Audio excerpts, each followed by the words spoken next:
മഹാലക്ഷ്മിയുടെ ഏറ്റവും പുതിയ എപ്പിസോഡിൻ്റെ റിവ്യൂയിലേക്ക് എല്ലാവർക്കും സ്വാഗതം. അങ്ങനെ കാണിക്കുന്നത് നമ്മുടെ മഹാലക്ഷ്മി ക്ഷേത്രത്തിൽ വെച്ച് അമ്മയോട് നടന്ന സംഭവങ്ങളെല്ലാം തുറന്നു പറയുന്നതാണ്. മഹാലക്ഷ്മി അമ്മയോട് പറയുന്നുണ്ട്, എൻ്റെ രണ്ടാനച്ഛൻ കാരണമാണ് എൻ്റെ കണ്ണേട്ടൻ്റെ അച്ഛൻ മരിച്ചത്. എൻ്റെ കണ്ണേട്ടന് അരയ്ക്ക് താഴോട്ട് തളരാൻ കാരണം എൻ്റെ രണ്ടാനച്ഛനാണ്. അതേ എൻ്റെ രണ്ടാനച്ഛൻ തന്നെ ഇപ്പോഴും എൻ്റെ കണ്ണേട്ടനെ കൊല്ലാൻ ശ്രമിച്ചുകൊണ്ടിരിക്കുന്നു പറഞ്ഞുകൊണ്ട് മഹാലക്ഷ്മി പൊട്ടിക്കരയുന്നുണ്ട്. ശേഷം മോഹിനിയിൽ നിന്ന് കരഞ്ഞ് സമാധാനിപ്പിച്ച് ഏറ്റവും അവസാനം മോഹിനി മഹാലക്ഷ്മിയുടെ കൈ പിടിച്ചുകൊണ്ട് പോയി ദേവിയുടെ മുമ്പിൽ തൊഴുത് ഏത്തം ഇടുന്നുണ്ട് മോഹിനി. എന്നിട്ട് മോഹിനി പറയുന്നുണ്ട്, എത്ര ഏത്തം ഇട്ടാലും ചെയ്ത പാപം ഒന്നും മാറില്ലെന്ന് പറഞ്ഞുകൊണ്ട് മോഹിനി കരയുന്നുണ്ട്. എന്നിട്ട് പറയുന്നുണ്ട്, എനിക്ക് എൻ്റെ മോനെ ഇപ്പം തന്നെ കാണണം, എൻ്റെ കണ്ണൻ മോനെ, എൻ്റെ മരുമോനെ ഇപ്പം തന്നെ കാണണമെന്ന് പറഞ്ഞുകൊണ്ട് നേരെ കമലേശ്വരത്തേക്ക് രണ്ടുപേരും കൂടി വരുന്നുണ്ട്. അപ്പോൾ കണ്ണൻ സിറ്റോട്ടി ഇരിക്കുന്നുണ്ടായിരുന്നു. ഇവരെ കണ്ടതും കണ്ണൻ അവരെ നോക്കി ചിരിക്കുന്നുണ്ട്. എന്നാൽ മോഹിനിയമ്മ കരയുകയാണ് ചെയ്യുന്നത്. അപ്പം മഹാലക്ഷ്മി പറയുന്നു, അമ്മ കരയല്ലേ, കണ്ണേട്ടൻ്റെ മുമ്പിൽ നിന്ന് കരയരുതേ എന്നൊക്കെ പറയുന്നുണ്ട്. എന്നിട്ട് ശേഷം കണ്ണൻ്റെ അടുത്തേക്ക് ചെല്ലുന്നുണ്ട്. എന്നിട്ട് കണ്ണൻ ചോദിക്കുന്നു, അമ്മയുടെ മുഖത്ത് എന്താ ഇത്ര വിഷമമെന്ന് ചോദിക്കുമ്പം മോഹിനി പറയുന്നു, ഒന്നുമില്ല മോനെ. അപ്പം കണ്ണൻ ചോദിക്കുന്നുണ്ട്, പ്രതാപനും അങ്ങേരുടെ അമ്മയും കൂടി അമ്മയെ വല്ലതും വേദനിപ്പിക്കുകയോ വിഷമിപ്പിക്കുകയാണ് ചെയ്തോ എന്ന് ചോദിച്ചപ്പം പറയുന്നു, ഇല്ല മോനെ, മോൻ തോമസ് വൈദ്യരുടെ അടുത്ത് പോയി ചികിത്സയ്ക്ക് പോകുകയെന്ന് പറയുന്നത് കേട്ടു. അതൊരിക്കലും മുടക്കരുത്, പോകണം മോൻ, അതിനുശേഷം നടക്കാൻ തുടങ്ങുമെന്ന് എനിക്ക് വിശ്വാസമുണ്ടെന്നൊക്കെ മോഹിനി പറയുന്നത് കാണിക്കുന്നു. അപ്പോൾ കണ്ണൻ പറയുന്നുണ്ട്, എനിക്ക് അങ്ങനെയുള്ള വലിയ വിശ്വാസങ്ങളൊന്നും ഇപ്പം ഇല്ല അമ്മേ. പിന്നെ ഇയാളുടെയും അനന്തുവിൻ്റെയും ലേഖയുടെയും നിർബന്ധപ്രകാരം പോകുന്നു എന്ന് മാത്രമേ ഉള്ളൂ എന്നൊക്കെ പറയുന്നുണ്ട് കണ്ണൻ. എന്നിട്ട് മോഹിനി പറയുന്നുണ്ട്, ഈ വിവാഹാലോചന വന്നപ്പോഴത്തേക്കും വേണ്ടെന്ന് പറഞ്ഞുകൊണ്ട് ഏറ്റവും എതിർത്തത് ഞാനാണ്. മോളുടെ കല്യാണം കഴിഞ്ഞതിന് ശേഷം മോളുടെ ഭാവിയെക്കുറിച്ച് ഓർത്ത് എനിക്ക് ഭയങ്കര വേവലാതിയായിരുന്നു. എന്നാൽ ഇപ്പം എനിക്ക് മനസ്സിലാകുന്നുണ്ട് മോളുടെ തീരുമാനമായിരുന്നു ശരിയെന്ന്. അപ്പോൾ കണ്ണൻ ചോദിക്കുന്നു, ഇപ്പം അങ്ങനെ തോന്നാൻ എന്താ കാരണമെന്ന്. അപ്പം മോഹിനി പറയുന്നുണ്ട്, മോൻ ഏറ്റവും നല്ല മോനാണ്, അതുകൊണ്ടാണ് എനിക്ക് അങ്ങനെ തോന്നിയെന്നൊക്കെ പറയുന്നുണ്ട്. പിന്നെ പറയുന്നുണ്ട് മോഹിനി, ഇനിയിപ്പം മോൻ നടന്നില്ലെങ്കിൽ പോലും മോള് ജീവിതാവസാനം വരെ മോൻ്റെ കൂടെ കാണണമെന്നാണ് എൻ്റെ ആഗ്രഹമെന്ന് പറയുന്നുണ്ട്. അന്നേരം കണ്ണൻ പറയുന്നുണ്ട്, ആരെയും ലൈഫിൽ ബുദ്ധിമുട്ടിക്കരുതെന്ന് എനിക്ക് ആഗ്രഹമുണ്ടായിരുന്നു. എന്നുമായിട്ടുള്ള കല്യാണം കഴിഞ്ഞാൽ ഉണ്ടാവുന്ന ഭവിഷ്യത്തുകളെക്കുറിച്ച് അന്നേ ഞാൻ മഹിയോട് പറഞ്ഞിരുന്നതാണ്. എന്നിട്ടും മഹി കേൾക്കാതെ കല്യാണത്തിന് സമ്മതിച്ചു. അയാൾ എൻ്റെ ലൈഫിൽ വന്നതുകൊണ്ട് എനിക്ക് നേട്ടം മാത്രമേ ഉണ്ടായിട്ടുള്ളൂ എന്നൊക്കെ കണ്ണൻ പറയുന്നത് കാണിക്കുന്നു. അങ്ങനെ ജീവിച്ചിട്ട് ഒരു കാര്യമില്ലെന്ന് കണ്ണൻ പറയുമ്പം മഹാലക്ഷ്മി പറയുന്നുണ്ട്, ഇല്ല കണ്ണേട്ട, എനിക്ക് കണ്ണേട്ടൻ്റെ ഭാര്യയായിരിക്കുക എന്നുള്ളത് മാത്രമാണ് എൻ്റെ ഏറ്റവും വലിയ ഭാഗ്യമെന്ന് പറയുമ്പം മോഹിനിയും പറയുന്നുണ്ട്, അതേ മോനെ, നിങ്ങളെ തമ്മിൽ ഒരുമിപ്പിച്ചത് സാക്ഷാൽ മോളുടെ പൂജാമുറിയിലിരിക്കുന്ന അയ്യപ്പസ്വാമിയാണെന്ന് പറയുന്നുണ്ട്. അപ്പോൾ പിന്നെ കണ്ണൻ ചോദിക്കുന്നുണ്ട്, ഇങ്ങനെ സംസാരിച്ചുകൊണ്ടിരുന്നാൽ മതിയോ, നമുക്ക് പോകണ്ടേന്ന് ചോദിക്കുമ്പോൾ മഹാലക്ഷ്മി പറയുന്നുണ്ട്, ഇല്ല കണ്ണേട്ട, ഇന്ന് ഞാൻ വരുന്നില്ല. അപ്പോൾ കണ്ണൻ ചോദിക്കുന്നു, എങ്കിൽ മുന്നേ പറഞ്ഞിരുന്നെങ്കിൽ ഞാൻ പോയിരുന്നേനല്ലേ എന്ന് പറയുമ്പം മോഹിനി പറയുന്നു, ഇല്ല മോനെ, ഞാനാ മോളോടെ പറഞ്ഞത്, വിളിച്ച് പറയണ്ട, എനിക്ക് മോനെ ഒന്ന് കാണണമെന്ന് പറഞ്ഞതുകൊണ്ടാണ് മോള് പറയാഞ്ഞെന്നൊക്കെ പറയുന്നു. എങ്കിൽ നിങ്ങൾ തങ്ങളിൽ സംസാരിച്ചുകൊണ്ടിരിക്കുക, ഞാൻ പോട്ടെ, ഞാൻ പോയിട്ട് വരാം, അമ്മയ്ക്ക് കഴിക്കാനും കുടിക്കാനൊക്കെ എന്തെങ്കിലും എടുത്തു കൊടുക്കുമെന്നൊക്കെ കണ്ണൻ പറയുന്നു. ശരി മോനെ എന്നൊക്കെ പറഞ്ഞ് രണ്ടുപേരും യാത്ര പറഞ്ഞ് പോകുന്നുണ്ട്. കണ്ണൻ അങ്ങനെ കാറിൽ കയറുന്നതൊക്കെ മഹാലക്ഷ്മി ഹെൽപ്പ് ചെയ്യുന്നതൊക്കെ മോഹിനി നോക്കി നിൽക്കുന്നുണ്ട്. കാറിൽ കയറുന്ന കൂട്ടത്തിൽ കണ്ണൻ മഹാലക്ഷ്മിയോട് പറയുന്നുണ്ട്, അമ്മയ്ക്ക് പുറത്ത് പറയാൻ പറ്റാത്ത എന്തോ വേദനയുണ്ട്, മോളോടത് പറഞ്ഞില്ലെങ്കിൽ മോളത് ചോദിച്ച് മനസ്സിലാക്കണമെന്നൊക്കെ മഹാലക്ഷ്മിയോട് പറയുമ്പോൾ മഹാലക്ഷ്മി പറയുന്നു, അമ്മയ്ക്ക് അങ്ങനെ വലിയ വിഷമമൊന്നുമില്ല കണ്ണേട്ട, കണ്ണേട്ടന് തോന്നിയതാണെന്നൊക്കെ പറഞ്ഞുകൊണ്ട് മഹാലക്ഷ്മി വണ്ടിയിൽ കയറാൻ വേണ്ടിയിട്ട് കണ്ണനെ ഹെൽപ്പ് ചെയ്യുന്നതായിട്ടൊക്കെ കാണിക്കുന്നുണ്ട്. കണ്ണനെ പറഞ്ഞു വിട്ടതിന് ശേഷം മഹാലക്ഷ്മി വന്ന് അമ്മയോട് ചോദിക്കുന്നുണ്ട്, അമ്മയോട് ഞാൻ പറഞ്ഞിരുന്നില്ലേ കണ്ണേട്ടൻ്റെ മുമ്പിൽ നിന്ന് കരയില്ലേന്ന്. അപ്പോഴും മോഹിനി പറയുന്നുണ്ട്, എനിക്ക് കരച്ചിലടക്കാനായില്ല മോളെ, അയാളൊരു ദുഷ്ടനാണ്, അയാൾക്ക് ആരോടും ഒരു സ്നേഹമില്ല, ഒരു മനസാക്ഷിയില്ലാത്ത മനുഷ്യനാണ്, അയാൾക്ക് ആകെ സ്നേഹമുള്ളത് അയാളുടെ അമ്മയും കരുണയോടും മാത്രമാണെന്ന് പറയുമ്പം മഹാലക്ഷ്മി പറയുന്നു, പോട്ടെ വാ അമ്മ അകത്തേക്ക് വരാൻ പറഞ്ഞുകൊണ്ട് വിളിച്ചുകൊണ്ട് പോകുന്നുണ്ട്. പിന്നെ പ്രതാപൻ ടെൻഷൻ അടിച്ച് ഓടി വന്ന് അമ്മയോട് പറയുന്നുണ്ട്, അമ്മേ അവൾ പോയത് കമലേശ്വരത്തേക്കാണ്. അപ്പോൾ അമ്മ പറയുന്നുണ്ട്, അവൾ പോയത് അവളുടെ മൂത്ത മോളെ കാണാനായിരിക്കും, ഇനി ചിലപ്പം വന്നില്ലാന്നും ഇരിക്കും, കാരണം കോടികളുടെ ആസ്തിയുള്ള അവളുടെ മരുമോന് ഒരു കൊട്ടാരം പണിഞ്ഞു കൊടുക്കാൻ വലിയ ബുദ്ധിമുട്ടൊന്നുമില്ലല്ലേ, അവൾ അന്നേ പറഞ്ഞിരുന്നല്ലോ അവളുടെ നേരെ ഇനി വിരൽ ചൂണ്ടിയ അവൾ ഇനി തിരിച്ചു വന്നില്ലാന്നും ഇരിക്കുമെന്ന്, അതിൽ വലിയ അതിശയപ്പെടാനൊന്നും ഇല്ലെന്ന് പറഞ്ഞ ആ സമയത്തേക്ക് മോഹിനി അങ്ങോട്ട് തിരിച്ചു വരുന്നുണ്ട്. അന്നേരം പ്രതാപനോട് അമ്മ പറയുന്നുണ്ട്, ദോ വരുന്നുണ്ട് അവളെന്ന്. അങ്ങനെ മോഹിനി വന്ന് വീട്ടിൽ കയറിയതും പ്രതാപൻ വന്ന് മോഹിനിയോട് ചോദിക്കുന്നുണ്ട്, നീ എന്തിനാ കമലേശ്വരത്ത് പോയത്? അപ്പം മോഹിനി തിരിച്ച് ചൂടായി ചോദിക്കുന്നുണ്ട്, എന്താ എനിക്ക് പൊക്കൂടെ? എൻ്റെ 2 മക്കൾ അവിടെ ഉണ്ടെന്ന് പറഞ്ഞതും മുത്തശ്ശി അപ്പോഴേ ചോദിക്കുന്നുണ്ട്, നിൻ്റെ 2 മക്കൾ അവിടെ ഇല്ല, നിൻ്റെ ഒരു മോളെ അവിടെ ഉള്ളൂ. കരുണമോൾ നിൻ്റെയാണെന്ന് നിൻ്റെ വർത്തമാനത്തിലും പ്രവൃത്തിയിലൊന്നും ഇതുവരെ ഞങ്ങൾക്ക് തോന്നിയിട്ടില്ലെന്ന് പറയുന്നുണ്ട്. എടി, നീ ഇപ്പോൾ അമ്പലത്തിൽ പോയതുപോലും എൻ്റെ കരുണമോളുടെ വയറ്റിൽ കിടക്കുന്ന കുഞ്ഞിന് എന്തെങ്കിലും ആപത്ത് സംഭവിക്കണമെന്ന് പ്രാർത്ഥിക്കാനല്ലേ എന്ന് മുത്തശ്ശി ചോദിക്കുന്ന സമയത്ത് മോഹിനി പറയുന്നുണ്ട്, ആരെയും കൊല്ലാനും വെട്ടിക്കാനും പ്രാർത്ഥിക്കുന്നത് എൻ്റെ സ്വഭാവമല്ല, അത് അമ്മയുടെയും മോൻ്റെയും സ്വഭാവമാണെന്ന് പറയുമ്പം മുത്തശ്ശി പറയുന്നുണ്ട്, ഓ അവിടെ ചെന്നപ്പം മോളും മരുമോനും പഠിപ്പിച്ചു തന്ന് കാണും, ഉരുളയ്ക്കുപ്പേരി പോലെ എന്തു പറഞ്ഞാലും തർക്കത്തരം പറയണമെന്ന്. അപ്പോഴും പറയുന്നുണ്ട്, ഇതുവരെ ഞാനൊന്നും അങ്ങനെയൊന്നും സംസാരിച്ചിട്ടില്ല, ഇനി ആരുടെയും വർത്താനം കേട്ട് നിൽക്കാൻ എനിക്ക് താല്പര്യമില്ലെന്ന് മോഹിനി പറയുന്ന സമയത്ത് പ്രതാപനും പറയുന്നുണ്ട്, ഓ അവിടെ ചെന്നപ്പം മോളും മരുമോനും പഠിപ്പിച്ചു കാണും, ഇനി നന്നായിട്ട് അവരോട് വിരട്ടി നിന്നാൽ മതിയെന്ന് പറഞ്ഞു കാണും അല്ലേ എന്നൊക്കെ ചോദിക്കുന്നുണ്ട്. മോഹിനി പ്രതാപൻ്റെ മുഖത്ത് നോക്കി ചോദിക്കുന്നുണ്ട്, നിങ്ങളുടെ അച്ഛൻ ചെറുപ്പത്തിലേ മരിച്ചതാ, അടുത്ത മാസം കർക്കിടക മാസമാണ്, എല്ലാ വർഷവും കർക്കിടക മാസം പോയി തിരുവല്ലത്ത് പോയി ബലിയിടാറുണ്ടല്ലോ, അങ്ങനെ ബലിയിട്ടിട്ട് ഒരു പ്രയോജനവും ഇല്ല, കൊലയാളികളുടെ ബലിയൊന്നും പിതൃക്കൾ സ്വീകരിക്കില്ലെന്ന് പറയുന്നത് കേട്ട് ഞെട്ടിത്തരിക്കുന്നുണ്ട് പ്രതാപനും മുത്തശ്ശിയും. അപ്പം പ്രതാപൻ ചോദിക്കുന്നു, കൊലയാളികളുടെ ബലിയോ? അപ്പം മുത്തശ്ശി പറയുന്നു, എടാ നീ ഒരു കൊലയാളിയാണെന്ന് അവൾ പറയുന്നതെന്ന്. അപ്പം മോഹിനി പറയുന്നു, എൻ്റെ കല്യാണം കഴിഞ്ഞ സമയത്ത് ആളുകൾ ഒരുപാട് പറയുന്ന കേട്ടിട്ടുണ്ട്, സ്പിരിറ്റും മണലുമായിട്ടൊക്കെ വരുമ്പം തടയുന്നവരുടെ നെഞ്ചത്തേക്ക് വണ്ടി കയറ്റിപ്പോയി അവരെ കൊല്ലുന്ന കഥയൊക്കെ ഒരുപാട് കേട്ടിട്ടുണ്ട്. അങ്ങനെ ആയുസ്സെത്താതെ മരിച്ചവരുടെ ആത്മാക്കൾ അലഞ്ഞു തിരിഞ്ഞ് നടക്കുമ്പം പിതൃക്കൾക്ക് ബലി വെച്ചാൽ അവരും അത് സ്വീകരിക്കില്ല, ആദ്യം ശാപമോഷം കൊടുക്കേണ്ടുന്നത് ആയുസ്സെത്താതെ മരിച്ചവർക്കാണെന്നൊക്കെ മോഹിനി പറയുന്നു. അത് കേട്ട് ഞെട്ടിത്തരിച്ച് നിൽക്കുന്നുണ്ട് പ്രതാപനും മുത്തശ്ശിയും. പ്രതാപൻ ചോദിക്കുന്നുണ്ട്, നീ എന്തോ മനസ്സിൽ വെച്ച് സംസാരിക്കുന്ന പോലെ ഉണ്ടല്ലോ എന്ന് പറഞ്ഞപ്പോൾ മോഹിനി പറയുന്നുണ്ട്, എൻ്റെ മനസ്സിൽ വലിയൊരു ഭാരമുണ്ട്. കണ്ണനെ കല്യാണം കഴിക്കാൻ മഹാലക്ഷ്മി സമ്മതമാണെന്ന് പറഞ്ഞപ്പം എനിക്ക് ഭയങ്കര വിഷമമുണ്ടായിരുന്നു, വിവാഹശേഷവും എനിക്ക് വിഷമമുണ്ടായിരുന്നു അവരുടെ ജീവിതത്തെക്കുറിച്ച് ആലോചിച്ചിട്ട്. ഇപ്പോൾ എനിക്ക് മനസ്സിലായി, ഏറ്റവും ഉചിതമായ കല്യാണം തന്നെയാണ് മോള് തിരഞ്ഞെടുത്തത്. കണ്ണൻ്റെ കൈ പിടിച്ച് നടക്കാൻ ജീവിതാവസാനം വരെ മോള് കൂടെ ഉണ്ടായിരിക്കണമെന്ന് പറയുമ്പം മുത്തശ്ശി പറയുന്നുണ്ട്, കൈ പിടിച്ച് നടക്കാനല്ല, വീൽ ചെയർ ഉരുട്ടി നടക്കാനാണെന്ന് പറയുമ്പം മോഹിനി പറയുന്നുണ്ട്, വീൽ ചെയർ ഉരുട്ടാനൊന്നും ആവില്ല, കൈ പിടിച്ച് നടന്നൊന്നിരിക്കും, തോമസ് വൈദ്യരുടെ അടുത്ത് ചികിത്സയ്ക്ക് പോകുമ്പം കണ്ണൻ ഉറപ്പായിട്ടും നടക്കുമെന്നൊക്കെ മോഹിനി പറയുന്നത് കേട്ട് ആകെ ഞെട്ടിത്തരിച്ച് നിൽക്കുന്നുണ്ട് പ്രതാപനും മുത്തശ്ശിയും. മോഹിനി അകത്ത് കയറി പോകുമ്പം മുത്തശ്ശി പറയുന്നു, അവളുടെ തലയുടെ ഏതോ ഒരു പിരി ഇളവിപ്പോയിട്ടുണ്ടെന്നാണ് തോന്നുന്നേ. അപ്പം പ്രതാപൻ മുത്തശ്ശിയോട് പറയുന്നുണ്ട്, എൻ്റെ പൊന്നമ്മയെ ഒന്ന് പെല്ലപ്പറ, അവളെ കേട്ട് ഇനി അതും കൂടി പറഞ്ഞ് കേട്ട് ചൊടിപ്പിക്കണ്ടെന്നൊക്കെ പറയുന്നു.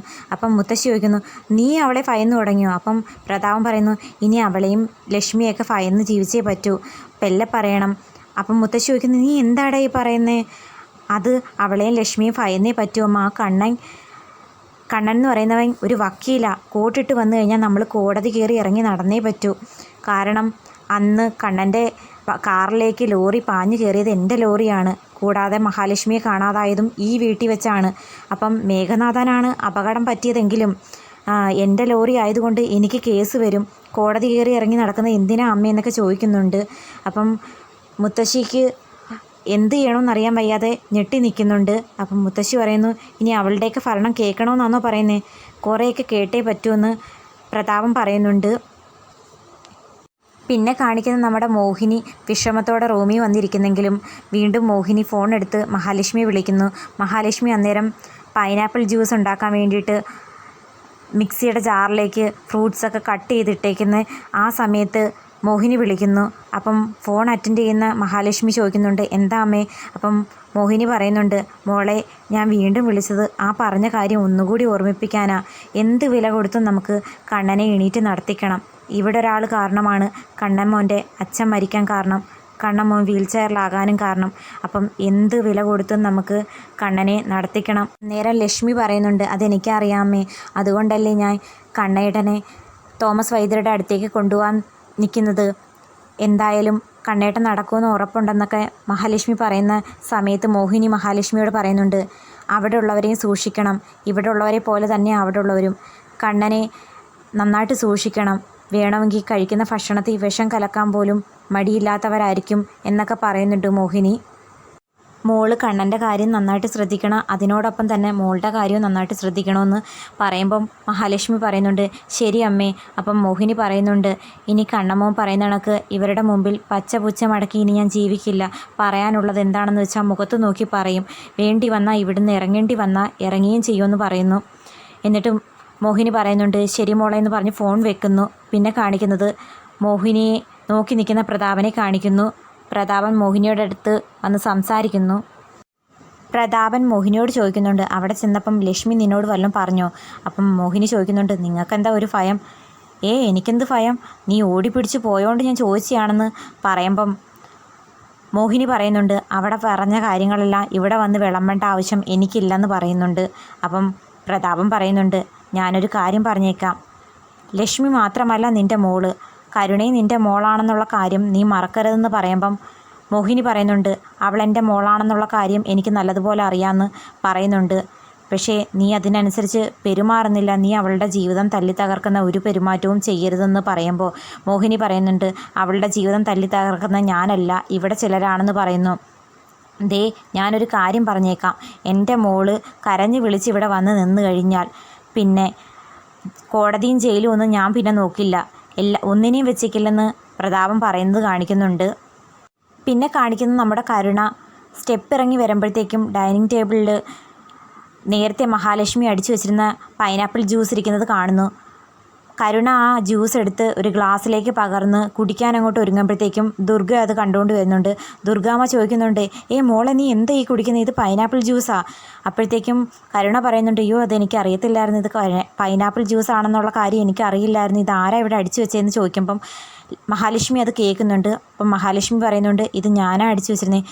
അപ്പം ദുർഗാമ്മ ചോദിക്കുന്നുണ്ട് അനിയത്തിയുടെ വയറ്റിൽ കിടക്കുന്ന കുഞ്ഞിനെ കൊല്ലാൻ വേണ്ടിയിട്ടാണോ നീ അങ്ങനെ ചെയ്തതെന്ന് ചോദിക്കുമ്പം മഹാലക്ഷ്മി പറയുന്നുണ്ട് ഇത് ഞാൻ കണ്ണേട്ടന് കുടിക്കാൻ വേണ്ടിയിട്ട് അടിച്ചതിൻ്റെ ബാക്കി ജ്യൂസാ, അത് ഞാൻ കരുണയ്ക്ക് കൊടുത്തതല്ല അവിടെ വെച്ചിരുന്നതാണെന്ന് പറയുമ്പം കരുണ പറയുന്നുണ്ട് ഒന്നുമല്ല, എൻ്റെ വയറ്റിലുള്ള കുഞ്ഞിനെ നശിപ്പിക്കാൻ വേണ്ടിയിട്ട് ഇവൾ ചെയ്തതാണ്, അവൾക്കില്ലാത്തൊരു ഭാഗ്യം എനിക്ക് കിട്ടുന്നതിൻ്റെ കുശുമ്പ് കൊണ്ട് അവൾ ചെയ്തതാണെന്ന് പറഞ്ഞ് ഒച്ച വെച്ചുകൊണ്ട് നിൽക്കുമ്പോൾ ആ സമയത്ത് ഉണ്ണി അങ്ങോട്ടേക്ക് വരുന്നു. അപ്പോൾ ഉണ്ണി ചോദിക്കുന്നു എന്താ ഇവിടെ ബഹളമെന്ന്. അപ്പോൾ കരുണ പറയുന്നുണ്ട് എന്നെ ഇപ്പോൾ ഹോസ്പിറ്റലിൽ കൊണ്ടുപോകേണ്ടതായിരുന്നു ഉണ്ണിയേട്ടാ, നമ്മുടെ കുഞ്ഞിനെ കൊല്ലാൻ വേണ്ടിയിട്ട് ഇവൾ പൈനാപ്പിൾ ജ്യൂസ് അടിച്ചു വെച്ചിരുന്നു എന്ന് പറയുന്ന സമയത്ത് ഉണ്ണിക്ക് വളരെ ദേഷ്യത്തോടെ വന്ന് മഹാലക്ഷ്മിയോട് ചോദിക്കുന്നുണ്ട് നിങ്ങൾക്കിത് എന്തിൻ്റെ കേടാ, നിങ്ങളുടെ വീട്ടിൽ വെച്ച് അച്ഛനും മുത്തശ്ശി ഒരുപാട് കൊഞ്ചിച്ച് വളർത്തിയ മോളാണ് കരുണ, അതിൻ്റേതായിട്ടുള്ള എല്ലാ പക്വതക്കുറവും അവൾക്കുണ്ട്, പക്ഷേ നിങ്ങളതുപോലല്ലോ, നിങ്ങൾക്ക് നല്ല പക്വതയില്ലേ, ഈ സമയത്ത് പൈനാപ്പിൾ ജ്യൂസ് കുടിച്ചു കഴിഞ്ഞാൽ കുഞ്ഞിന് ആപത്താണെന്നുള്ള കാര്യം നിങ്ങൾക്ക് അറിയില്ലേ എന്ന് ചോദിക്കുന്ന സമയത്ത് നമ്മുടെ മഹാലക്ഷ്മി പറയുന്നുണ്ട് ഇത് ഞാൻ അവൾക്ക് വേണ്ടിയിട്ട് അടിച്ചു വെച്ച ജ്യൂസല്ല, നീ എൻ്റെ ഭാഗം കേൾക്കാതാണ് നീ എന്നോട് ചൂടാവുന്നതെന്നൊക്കെ പറയുന്നുണ്ട്. ഇത് ഞാൻ കണ്ണേട്ടന് വേണ്ടിയിട്ട് അടിച്ചു വെച്ച ജ്യൂസാണ്, അത് അവളോടെടുത്ത് കുടിക്കാൻ ആര് പറഞ്ഞെന്ന് ചോദിക്കുന്ന സമയത്ത് കരുണ പറയുന്നു അതൊന്നുമല്ല, ഞാനൊരു കുഞ്ഞിനെ കൊഞ്ചിക്കുന്നതും ലാളിക്കുന്നതും കാണാനുള്ള ശേഷി നിങ്ങൾക്കില്ല, അതിന് വേണ്ടിയിട്ടാണ് ഈ ഒരു പണി ചെയ്തിരിക്കുന്നതെന്ന് പറയുന്നു. അപ്പോൾ മഹാലക്ഷ്മി പറയുന്നുണ്ട് അനാവശ്യം പറയരുതെന്നൊക്കെ പറയുന്നുണ്ട്. അപ്പം ഉണ്ണി പറയുന്നുണ്ട് കണ്ണേട്ടൻ്റെ ഭാര്യയായിട്ട് വന്നതുകൊണ്ട് നിങ്ങൾക്ക് കുറേ ഉത്തരവാദിത്വമൊക്കെ ഈ വീട്ടിൽ കൂടിയിട്ടുണ്ടെന്ന് എനിക്ക് നന്നായിട്ട് അറിയാം, പക്ഷേ അതൊന്നും എൻ്റെ കുഞ്ഞിനെ കൊല്ലാൻ വേണ്ടിയിട്ടുള്ള ഒരു ഉപാധിയായിട്ട് എടുത്താൽ ഞാൻ വെച്ചേക്കില്ലെന്നൊക്കെ പറയുന്നുണ്ട് ഉണ്ണി. അപ്പോഴും മഹാലക്ഷ്മി പറയുന്നു നീ തന്നെ പറഞ്ഞു നിൻ്റെ ഭാര്യയ്ക്ക് പക്വത കുറവാണെന്ന്, എങ്കിൽ ആ പക്വത കുറവ് നികത്തേണ്ട ഒരു ചുമതല ഭർത്താവെന്ന നിലയ്ക്ക് നിനക്കാണുള്ളതെന്നൊക്കെ മഹാലക്ഷ്മി പറയുന്നുണ്ട്. ഒരു കുഞ്ഞിൻ്റെ അമ്മയായിട്ടും ഇപ്പോഴും ഇവൾക്ക് പക്വതയില്ലെന്ന് നിനക്ക് തോന്നുന്നുണ്ടെങ്കിൽ അവരുടെ കാര്യങ്ങൾ പറഞ്ഞ് മനസ്സിലാക്കി നേർവഴിക്ക് നയിക്കാനുള്ളതിന് നീ എൻ്റെ കൂടെ ആണോ ചൂടാവണ്ടേ എന്ന് ചോദിക്കുന്ന സമയത്ത് കരുണ പൊട്ടിത്തെറിച്ചുകൊണ്ട് മഹാലക്ഷ്മിയോട് ചോദിക്കുന്നുണ്ട് നീ ഉണ്ണിയേട്ടൻ്റെ നേർക്ക് സംസാരിക്കാനായോ, ഇനി നീ അധികം സംസാരിച്ചു കഴിഞ്ഞാൽ നിൻ്റെ ചെവിക്കല്ലടിച്ച് പൊട്ടിക്കുമെന്ന് പറയുന്ന സമയത്ത് മഹാലക്ഷ്മി പറയുന്നുണ്ട് അപ്പോഴെൻ്റെ കൈ അറ്റുപോവുമല്ലേ, ഞാൻ വെറുതെ ഇരിക്കില്ല എന്നൊക്കെ പറയുന്നുണ്ട്. എൻ്റെ കണ്ണേട്ടൻ പറഞ്ഞിട്ടുണ്ട് കാര്യമില്ലാത്ത കാര്യത്തിന് ആരെന്നോട് വഴക്കിന് വന്നാലും അവരോട് നല്ല മറുപടി കൊടുത്തേക്കണമെന്ന് പറഞ്ഞിട്ടുണ്ടെന്ന് പറയുന്നു മഹാലക്ഷ്മി.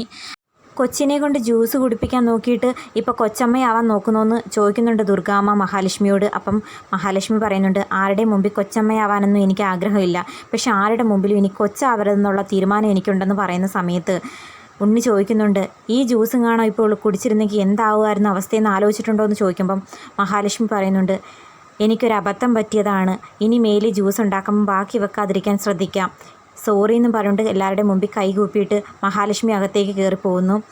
അപ്പോൾ കരുണ പറയുന്നുണ്ട്, എൻ്റെ വീട്ടിലെങ്ങാണായിരുന്നെങ്കിൽ ഇപ്പോൾ ഇവളെ വലിച്ചു കീറി ഒട്ടിച്ചേനെന്ന് പറയുന്നുണ്ട്. അന്നേരം ഉണ്ണി പറയുന്നുണ്ട്, ഞാൻ ഇന്ന് വരെ അവരോട് ഇങ്ങനെയൊന്നും സംസാരിച്ചിട്ടില്ല, ആദ്യമായിട്ടാണ് ഇങ്ങനെ സംസാരിക്കുന്നത്. എന്തായാലും ഇനി ഇങ്ങനെ അവരുടെ മുമ്പിൽ തല കുനിച്ച് നിന്നിട്ട് ഒരു കാര്യവുമില്ല. അവരെൻ്റെ കുഞ്ഞിനെ കൊല്ലാൻ നോക്കിയതാണെന്ന് പറയുമ്പം ദുർഗാമ്മ പറയുന്നുണ്ട്, അത് ഉറപ്പല്ലേന്ന്. പിന്നെ കാണിക്കുന്നത് പ്രതാപനോട് മുത്തശ്ശി വന്ന് പറയുന്നുണ്ട്, എടാ ഇതൊക്കെ കേട്ടിട്ടും അങ്ങോട്ട് ചെന്ന് അവളുടെ കരുണക്കുറ്റി അടിച്ചു പൊട്ടിക്കാൻ നിനക്ക് തോന്നുന്നില്ലേടാ എന്ന് ചോദിക്കുന്ന സമയത്ത് പ്രതാപനൊന്നും മിണ്ടുന്നില്ല. നീ എന്തായാലും വന്നില്ലേ വേണ്ടിയില്ല, ഞാൻ അങ്ങോട്ട് പോയി അവളോട് ചോദിക്കും, എന്തിനാ എൻ്റെ പേരക്കുഞ്ഞിനെ കൊല്ലാൻ നോക്കിയെന്ന് ചോദിക്കുമെന്ന് പറഞ്ഞിട്ട് മുത്തശ്ശി അങ്ങോട്ട് പോകാൻ നിൽക്കുന്ന സമയത്ത് പ്രതാപൻ ഓടി വന്ന് മുത്തശ്ശിയെ തടയുന്നുണ്ട്. എന്നിട്ട് പറയുന്നുണ്ട്, അമ്മ അങ്ങോട്ട് പോകണ്ട, എന്തായാലും അവൾക്കൊന്നും പറ്റിയില്ലല്ലോ, ഞാൻ ഉണ്ണിയെ വിളിച്ച് പറഞ്ഞിട്ടുണ്ട് മോളെ ഹോസ്പിറ്റലിൽ കൊണ്ടുപോകാൻ. നീ എന്താടാ ഈ പറയുന്നത്? ഇപ്പോൾ ഇത് ക്ഷമിച്ചു കൊടുത്താൽ അവൾ വീണ്ടും ആവർത്തിക്കും, അവൾ നമ്മുടെ പേരക്കുഞ്ഞിനെ കൊല്ലാൻ നോക്കിയതാണെന്ന് പറയുന്ന സമയത്ത്, അയ്യോ അമ്മേ, ഞാൻ പറഞ്ഞില്ലേ, മുമ്പേ ഞാൻ പറഞ്ഞില്ലേ, ഇപ്പോൾ ഇത് പ്രശ്നമാക്കി കഴിഞ്ഞാൽ കണ്ണന് വാശി കൂടി കഴിഞ്ഞാൽ കേസുകളെല്ലാം കുത്തിപ്പോക്കും. എന്നിട്ട് കോടതി മുറിയിൽ കേസ് വാദിക്കാൻ വേറൊരു വക്കീലിൻ്റെ ആവശ്യം പോലും അവനില്ല. അവൻ തന്നെ ഒരു കോട്ടിട്ട് വന്ന് വാദിക്കേണ്ട ആവശ്യമേ ഉള്ളൂ. അതുകൊണ്ട് ഇപ്പോൾ അത് പ്രശ്നമാക്കണ്ടെന്നും പറഞ്ഞുകൊണ്ട് നിൽക്കുന്നതും കാണിച്ചുകൊണ്ടാണ് ഇന്നത്തെ വീഡിയോ അവസാനിക്കുന്നത്. അപ്പം മുത്തശ്ശിക്ക് അത് തീരെ ഇഷ്ടപ്പെട്ടിട്ടില്ല. ഇനി എന്തായി തീരുമെന്ന് കാത്തിരുന്ന് കാണാം. അപ്പം വീണ്ടും കാണാം. വീഡിയോ ഇഷ്ടപ്പെട്ടെങ്കിൽ തീർച്ചയായിട്ടും ചാനലൊന്ന് സബ്സ്ക്രൈബ് ചെയ്ത് സപ്പോർട്ട് ചെയ്യാൻ മറക്കല്ലേ കൂട്ടുകാരെ.